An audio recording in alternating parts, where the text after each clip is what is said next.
तो स्वागत है। मध्य प्रदेश के सरकारी स्कूल के अतिथि शिक्षकों के लिए एक बड़ी खबर है, बड़ी राहत यहाँ पर दी गई है मध्य प्रदेश सरकार के द्वारा। अतिथि शिक्षकों के लिए लंबे इंतजार के बाद नए नियमों के जारी किए गए हैं। अगर आप एक अतिथि शिक्षक हैं और वर्तमान में स्कूलों पर कार्यरत हैं या फिर अतिथि शिक्षक के रूप में कार्य करना चाहते हैं तो ये वीडियो बेहद ही इम्पोर्टेंट होगा। मध्य प्रदेश के अतिथि शिक्षक सरकारी स्कूलों पर लंबे समय से अपनी सेवाएं बतौर शैक्षणिक और गैर शैक्षणिक कार्यों के तौर पर दे रहे हैं। अतिथि शिक्षक काम तो शिक्षक का करते थे, लेकिन उनको शिक्षकों के कोई भी लाभ नहीं दिए जाते थे। हाल फिलहाल अतिथि शिक्षकों के लिए वर्तमान शैक्षणिक सत्र में प्रदेश की मोहन यादव सरकार के द्वारा अतिथि शिक्षकों को बड़ी सौगात के रूप में उनको अब अवकाश देने का ऐलान किया गया है। इसके लिए नए नियम और नए निर्देश जारी किए गए हैं।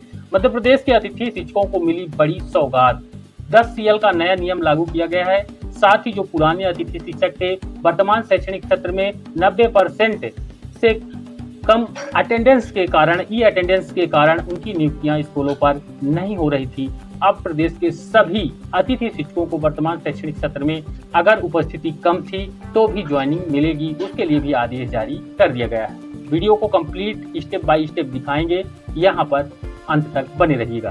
पहले बात करते हैं 90% ई अटेंडेंस को लेकर। लोक शिक्षा संचालनालय मध्य प्रदेश से 24 जुलाई 2026 को आदेश जारी किया गया।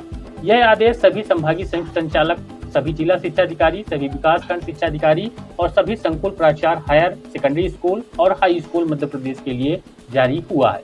यह आदेश अतिथि शिक्षकों की रिज्वाइनिंग में ई अटेंडेंस के संबंध में है। साथ ही 30/6/2026 को अतिथि शिक्षकों की नियुक्ति से संबंधित नियम जारी हुए थे, वर्तमान सत्र के लिए उसका संदर्भ लिया गया है। इस आदेश में आगे बताया गया है कि संदर्भित पत्र के अनुसार सत्र 2026-27 में अतिथि शिक्षकों की रीज्वाइनिंग में ई अटेंडेंस के आधार पर पोर्टल पर कार्यवाही किए जाने के निर्देश दिए गए थे। उक्त परिप्रेक्ष्य में अतिथि शिक्षकों से प्राप्त आवेदन एवं समस्याओं को देखते हुए सहानुभूतिपूर्वक विचार करते हुए शैक्षणिक सत्र 2026-27 में 90% ई अटेंडेंस की अनिवार्यता को रीज्वाइनिंग में शिथिलता प्रदान की जाती है। यानी जितने भी अतिथि शिक्षकों के आईडी पर रीज्वाइनिंग वाले पेज पर मैसेज आ रहा था कि आप 90% उपस्थित नहीं है, इसलिए आप रीज्वाइन नहीं हो सकते हैं, वह एक बार अपनी आईडी को फिर से खोल कर देख लें और वहां से रिक्वेस्ट भेजकर ज्वाइनिंग ले लें। एक तो ये हो गया। और दूसरा जो अपडेट रहेगा अतिथि शिक्षकों की छुट्टियों को लेकर। अतिथि शिक्षकों को आकस्मिक अवकाश की सुविधा मध्य प्रदेश सरकार ने देने का ऐलान किया है। माननीय मुख्यमंत्री डॉक्टर मोहन यादव के नेतृत्व में प्रदेश के अतिथि शिक्षकों के हित में स्कूल शिक्षा विभाग का ऐतिहासिक निर्णय लिया गया है, जिसमें अतिथि शिक्षकों को उनके कार्य सुविधा को ध्यान में रखते हुए प्रदेश सरकार ने सत्र के दौरान कुल 10 आकस्मिक अवकाश यानी कि CL प्रदान करने का निर्णय लिया गया है। अतिथि शिक्षक साथियों को कार्यभार ग्रहण करते ही 1 दिवस की CL पात्रता होगी। साथ ही प्रत्येक 30 दिवस का कार्य पूर्ण होने पर एक अतिरिक्त CL अर्जित होगी। सरकार ने ये लाभ तो दिया, लेकिन यहाँ पर भी सरकार ने एक बड़ा गेम खेला। इसको थोड़ा सा समझ लीजिए, क्योंकि आगामी महीनों में आपको CL किस प्रकार से अर्जित की जाएगी, इस वाले को देखेंगे। अतिथि शिक्षक सत्र के दौरान उपलब्ध अवकाश में से एक बार में अधिकतम 3 CL ले सकेंगे। अब इस वाले जो इन्होंने क्राइटेरिया बनाया है इसको समझिएगा। अतिथि शिक्षकों को 10 छुट्टियां मिलेंगी। ये 10 छुट्टियां अतिथि शिक्षक एक साथ नहीं ले सकते हैं। एक साथ अतिथि शिक्षक 3 छुट्टियां ले सकते हैं, 3 CL एक बार में ले सकते हैं। लेकिन अगर कोई अतिथि शिक्षक वर्तमान में जुलाई में ज्वाइनिंग लिया है तो उसको एक ही छुट्टी मिलेगी, क्योंकि 1 महीने में 1 छुट्टी अलाउ की गई है।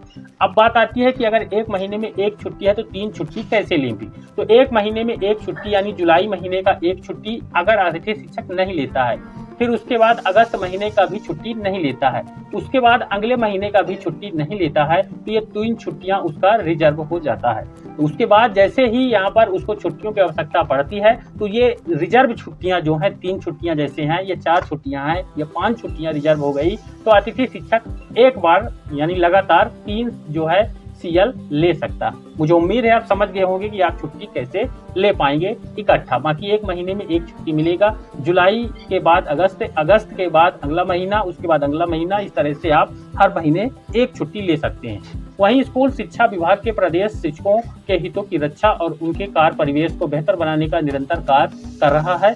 इस संबंध में आवश्यक आदेश जारी करने हेतु विभाग को निर्देशित किया गया है। शिक्षक सम्मान हमारी पहचान, ऐसा सरकार की तरफ से कहा जा रहा है। तो ये इम्पोर्टेंट अपडेट है। अतिथि शिक्षक 17-18 सालों से स्कूलों पर पढ़ा रहे हैं और उनके लिए ये 10 CL जो कि सवैतनिक अवकाश है, यानी इस दौरान इनका जो है पैसा मिलेगा। साथ ही नियम जो है यहाँ पर वही है, एक अतिरिक्त CL जुड़ेगी हर महीने का और 3 CL ले सकते हैं। 90% वाला आपको आदेश दिखाए ही, जिसमें आप अब ज्वाइनिंग ले सकते हैं। जिन अतिथि शिक्षक भाई बहनों ने ज्वाइनिंग नहीं लिया, कुछ जल्दी से अपनी ID में जाकर ज्वाइनिंग ले लें। वीडियो को लाइक और शेयर जरूर करें, ज़्यादा लोगों तक पहुँचाएं। हमारे चैनल पर नए हैं तो सब्सक्राइब भी जरूर करें। धन्यवाद।